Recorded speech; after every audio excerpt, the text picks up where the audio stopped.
পশ্চিমবঙ্গে SIR special intensive রিভিশনের শুনানি চলছে। বেশ কয়েকদিন ধরেই আমরা দেখছি মানুষের চরম হয়রানি। আর এর জন্য যে কমিশনের অপদার্থতাই দায়ী তা নিয়ে বোধহয় কারো কোনো সন্দেহ নেই। কবি জয় গোস্বামীকে যেখানে শুনানিতে ডাকা হয়েছে, একই সঙ্গে ডাক পেয়েছেন বাম আমলের প্রাক্তন মন্ত্রী কান্তি গাঙ্গুলি। এরকম আরো অনেকে, অশীতপর বৃদ্ধ বৃদ্ধা, অসুস্থ মানুষ, শারীরিক প্রতিবন্ধী, নিস্তার নেই কারো। কাজের জন্য যারা অন্য রাজ্যে আছেন বা বিদেশে থাকেন, এসে পৌঁছতে পারছেন না, তাদের নামও বাদ চলে যাবে। এগুলো কি কমিশনের অজানা থাকার কথা? অজানা থাকা উচিত? সেই মতো ব্যবস্থা তো নেওয়া। আমাদের আজকের আলোচনা আমরা শুরু করব কর্নেল আর ভাদুড়িকে দিয়ে। কর্নেল আর ভাদুড়ি কার্গিল যুদ্ধে অংশ নিয়েছিলেন এবং যে কারণে আমাদের আরো আজ তাকে আমাদের অনুষ্ঠানে ডাকা। শুনানিতে, এসআইআর এর শুনানিতে তিনিও ডাক পেয়েছেন। আমরা প্রথমে তার কথা শুনি। কর্নেল ভাদুড়ি, প্লিজ আপনি বলুন।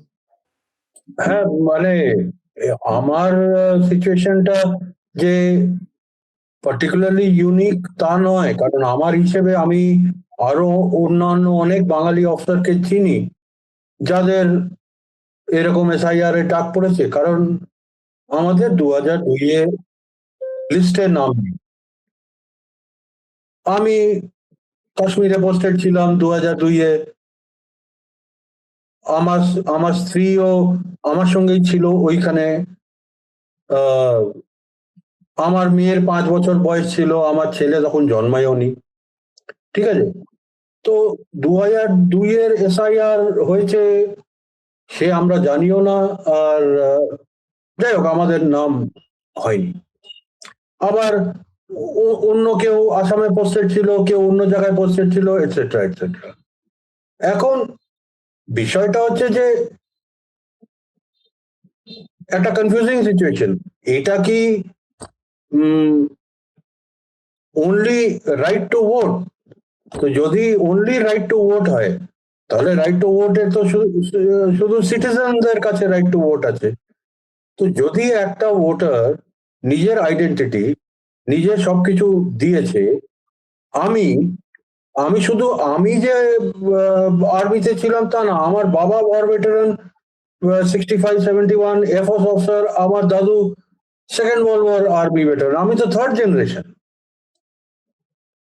তো এখন আমাদের মতন লোককেও গিয়ে লাইনে দাঁড়াতে হবে প্রমাণ দেওয়ার জন্য যে আমি ইন্ডিয়ান। মানে আমার শ্বশুর শাশুড়ির এক্সাম্পল নিয়ে নিই। ওরা 2002 লেক গার্ডেন্স থেকে যোধপুর পার্ক শিফট করেছিল, 800 মিটার, 1000 মিটার, মানে 1 kilometre, less than 1 kilometre distance. ওদের পোলিং বুথ চেঞ্জ হচ্ছিল ফ্রম যোধপুর পার্কে, যে ওদের পোলিং বুথ ছিল তার থেকে যোধপুর বলছি লেক গার্ডেন্স এর পোলিং বুথ যেটা ছিল, ওরা 60 বছর ধরে ভোট দিচ্ছে। ওদের 2002 এর লিস্টে নাম নেই, কারণ ওরা 2002 শিফট করেছিল। তো ওদের লেক গার্ডেন্সেও নাম ওঠেনি লিস্টে, যোধপুর পার্ক লিস্টেও নাম ওঠেনি। এখন ওদেরকে দুজনকে 80 বছর প্লাস হাজিরি দিতে হবে। কোনো লজিক নেই। আমার শ্বশুর 85 বছর বয়সের হয়ে গেছে, বলছে আপনাকে বাড়িতে এসে আমরা আপনার হাজিরি করে নেব, কিন্তু আপনার স্ত্রী 85 হয়নি, আপনার স্ত্রীকে আসতে হবে। আরে যখন তুমি বাড়িতে আসছো, দুজন বয়স্ক লোক আছে, একজনকে তুমি অফিসে ডাকছো, একজনকে তুমি বাড়িতে গিয়ে করবে, যখন দুজনেই বাড়িতে একসঙ্গে হাজির আছে। কোনো জিনিস বোঝা যাচ্ছে না ব্যাপারটা কি।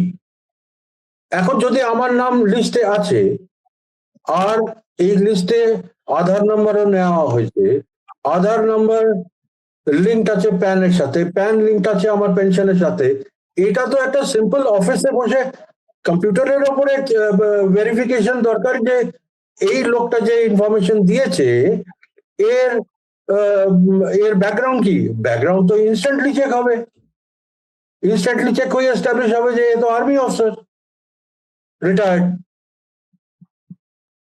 এখন আমি লাইনে দাঁড়িয়ে ওখানে আমার থেকে কি নেবে?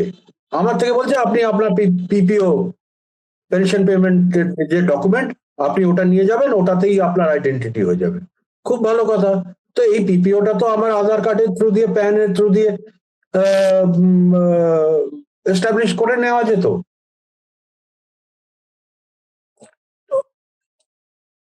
স্ট্রেঞ্জ একটা সিচুয়েশন, মানে কোনো একটা ফিক্স সিস্টেম বা লিস্ট অফ ইনস্ট্রাকশনস নেই, যে যা খুশি করছে। এখন আমি জানি না, আমি ওখানে গিয়ে আমি আমার পিপিও দেখাবো, ও আমাকে আরো 5টা জিনিস জিজ্ঞেস করতে পারে, তারপরে আমার রানিং অ্যারাউন্ড শুরু হবে। যা আমি শুনছি অন্যদের সঙ্গে হচ্ছে, যে এই ডকুমেন্ট দেখাও, ওই ডকুমেন্ট দেখাও, আরো ডকুমেন্ট দেখাও। লিস্টে বলছে একটাই ডকুমেন্ট চাই, কিন্তু আমার যে বিএলও, ও আমাকে বলেছে স্যার আপনি একটাই ডকুমেন্ট নিয়ে যাবেন, আর তার সাথে একটা জেরক্স কপি নিয়ে যাবেন।